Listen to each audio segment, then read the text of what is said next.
Welcome to this presentation about crowdfunding and fans. I switch back to English. My name is Rafael Bienia, and what I do is writing books and articles. Thank you very much. As I am involved in a project on narrative fan practices by Maastricht University, and my role is to investigate role-playing games. But today I will talk about gamers in general and the alternative financial model, crowdfunding. First question, why is crowdfunding interesting at all? It might not be interesting for everyone because the sums we are talking about are not comparable to the sums we have heard a couple of minutes before. So we are talking about the whole volume of crowdfunded games in 2012 until August, $50 million US. And this is not very much, only on Kickstarter. The games which succeeded are from $0 to $100,000 and from $250,000 up to $4.2 million, which we have seen last month with Obsidian, the Project Eternity, the role-playing game. So again, it seems like crowdfunding supports mid-size products and projects.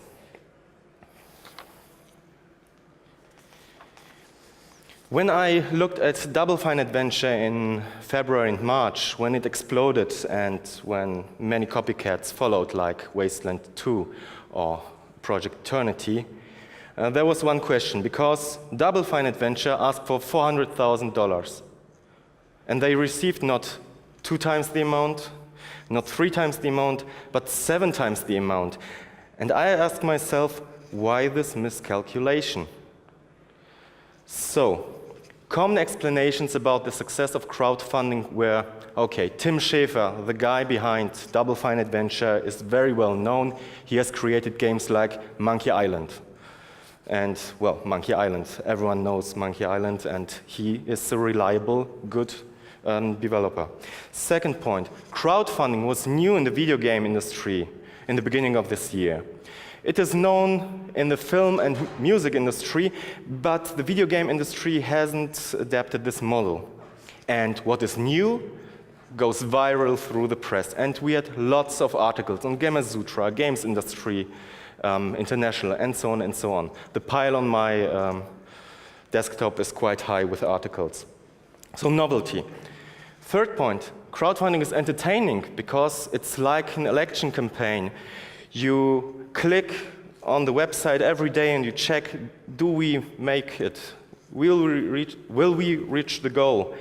And Ian Bogost, a professor of game studies in the US, says, well, crowdfunding is all about entertainment. I agree a little bit with that, and I explain you later why.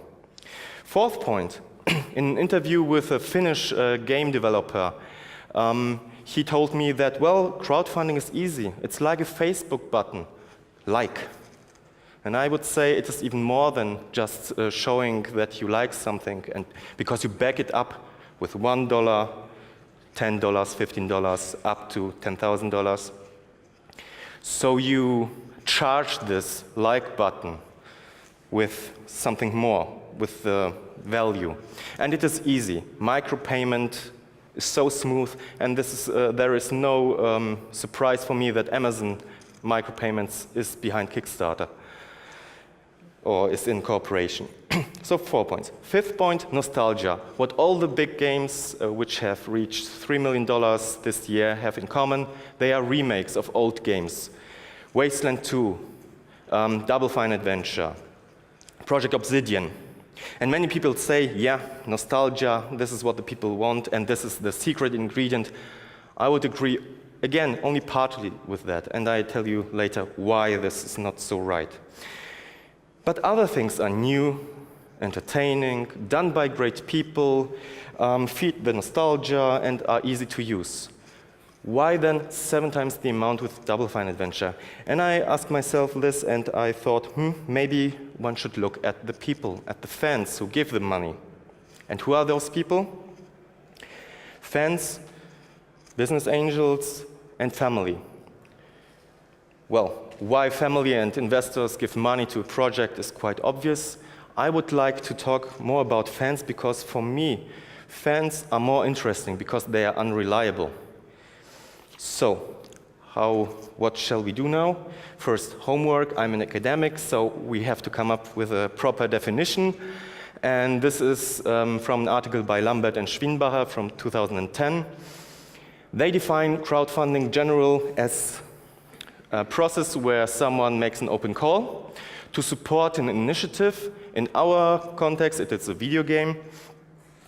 And he asks the people to give them donations, money. So it is quite general and broad. And the next question is, who are fans? Most people think fans are these overly attached people who grab you and want everything from you and are so stupid. But recent fan studies have shown, well, this is not the case, because fans could be also simple people who like your project but have to be convinced first to buy stuff. Fans can be very critical, mean, and even angry. When you remember the Mass Effect 3 disaster, there is some movement going. Another thing what is especially interesting for me is that fans form groups. They have communities, association of like-minded people, and they behave in different ways. And I'm intrigued by this crowd behavior. So, the definition of a fan is not easy, and I am still not satisfied with the definitions out there. So for this presentation, I give you this very simple and basic definition. A fan is someone interested strongly, in our case in the game, because of hedonistic motivations. And we heard today about investors. Their motivations are purely financial. So you have here different people. People who have different motivations, and you have to treat with them. When you replace investors with those people, you have to think a little bit more or differently how you cope with them. So, what will I do, or what have I done? I have studied crowdfunding from last November on. I have done my research, read articles, interviewed people, and so on and so on. And I came up with an article which I have submitted to a journal. So I will spare you with all the details about methodology, which is important for me. Important to know is that I use actor network theory, and actor network theory allows me to understand a system, a network, and all the parts, what I call actors. And the point about ANT, actor network theory, is that it treats human actors like Tim Schafer, fans, as well as non-human actors, like the Kickstarter webpage, the video, the pitch video, and so on and so on. So you look at everything on a non-hierarchical level, and you look at the relations. And by that, you might discover some invisible secret ingredients, and everyone knows that secret ingredients are wonderful.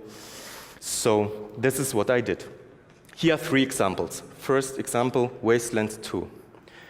Wasteland 2 is the sequel of Wasteland 1, which was a very popular role-playing game, post-apocalyptic role-playing game, which gave birth to the Fallout franchise. You might know Fallout.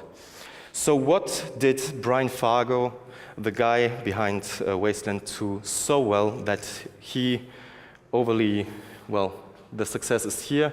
With the PayPal money, it was above 3 million.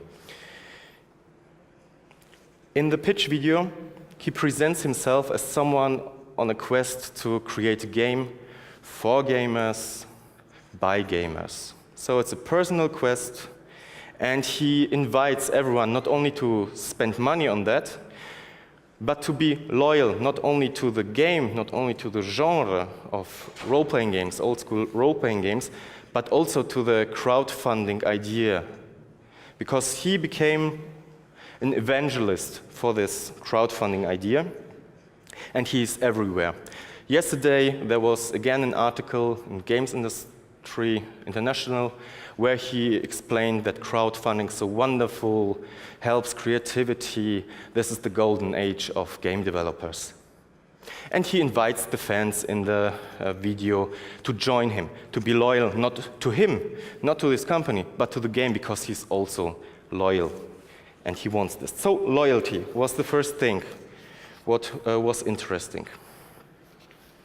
Loyalty might be strange to think about when we talk about numbers and statistics, but when we look at user-generated content and other parts of the game production, you come up with interviews like this with Joost van Dreunen, and he says that the investment people have in the game when they mod the games creates a certain loyalty. You have a loyal fan base because you allow them a degree of agency. And when loyalty fails, and this is from an academic article, this has several reasons, and on number 6, it is low trust. So first we have the loyalty, which is important to bind the people to the project, and then trust. And now my story ends because this happened. Ouya, no fans, it's not a software, it's a hardware, it's a completely new story, and they made $2.5 million in 24 hours. So it was the biggest 24 hours tally in Kickstarter history so far. And one could say, okay, you don't need fans, partly. Because what they did, they thought about a particular problem gamers might have, or people who like to play around, to mod or to hack things. And they said, okay, there are hardwares like the Xbox, the PlayStation 3, and we open it up. So you can play with the hardware, not only with your app store, which is software-based. They said, here, this is the machine. When you buy our machine, you can do what you want. And by opening it up, they generated trust not only in the developers, but also in the fans. And of course, there was a cheap price to lose the insecurity, which Kickstarter is all about. Because at the moment, Kickstarter offers no guarantees, and we haven't seen a full Kickstarter project. So everything at the moment is very fluid, very dynamic, because what would happen when the big Double Fine adventure will fail and they won't deliver the wonderful game? And in my opinion, what Ouya did is they tapped this insecurity and they said, okay, you can do what you want with this game, with this console. So trust was an issue. Here's an quotation by Chris Avalone from Obsidian Project, and he also mentions this level of trust with the fans. And when you look at the video which was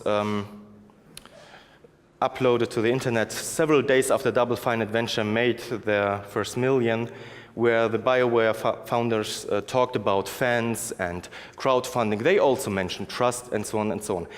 And because Kickstarter and the whole project is an adventure. So, like in the good Indiana Jones bridge, the idea about Kickstarter is that the fans are on shaky ground, but they are willing to join because of the product, not so much about the person who is telling the wonderful stories, but they care about the product. This is a different kind of people. So the job, what Double Fine did well, is to think about loyalty and trust, and to somehow, maybe intuitively, maybe they thought this true, but they had everything there. They had first the very good idea, because they understood that Kickstarter and crowdfunding is just a game. So they made not only the Double Fine Adventure video game an adventure, they made the whole process a game. And they communicated this very well in the first video, because, a quotation, this is a game for adventure fans, funded by adventure fans, so we want to make it with adventure fans. We open it up, you are loyal about this, and we will have this fun. And we will show you everything, the failure or the success. So they understood their fan community, their target audience, and they roped them in the project. So loyalty is there. Second point, they opened up the development. And another quotation, you become part of an exclusive online community. Your input will affect the game. And this is what players do all the time. They mod their avatars, their games. They want to be in control of the toy. They want to take it in their hands and play around and do crazy stuff, hacking, cheating, metagaming. All these ideas are still not so present in the mind of game developers, I think. So what Double Fine Adventure did? Well, they did it quite well. They opened up the development. They said, we want to do this adventure game. Come and pay the price. From these observations, I come to a conclusion of crowdfunding, which is focused on the particular group, and I call this fan funding, and I define fan funding in my article as a form of crowdfunding which draws power from a league of loyalty between fans and producers, strengthened by trust and/or anticipation. Because, fun fact, trust is not so necessarily when you can make people curious, if you win. So, if you have trust and anticipation, very fine. But you can play around with this and have only loyalty and anticipation. To be more precise, here are my new 5 actors, and of course, I do not say that these actors are for all crowdfunding campaigns vital.